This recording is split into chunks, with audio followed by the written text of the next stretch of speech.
tunaona michango ambayo inatolewa, tunasikia kabisa kwamba sasa hivi vituo vimeongezeka, vilikuwa hivi sasa hivi viko hivi. Kwa hiyo unaona kabisa maendeleo yaliyo wazi yanaendelea kusogea mbele na utume wetu unaendelea kusonga mbele.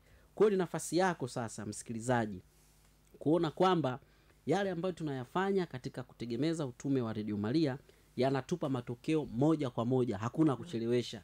Yaani hata kama umechangia 200, unasikia kituo kipya kimewashwa. Sasa utajiuliza 200 yangu ndio imewezesha kituo? Ndio. Kwa hiyo kile ambacho unakitoa, ukitoa zaidi na wewe ndio unapokea zaidi. Na unapotoa unatoa kwa imani. Usitoe kwa kunungunika wala kwa kulalamika.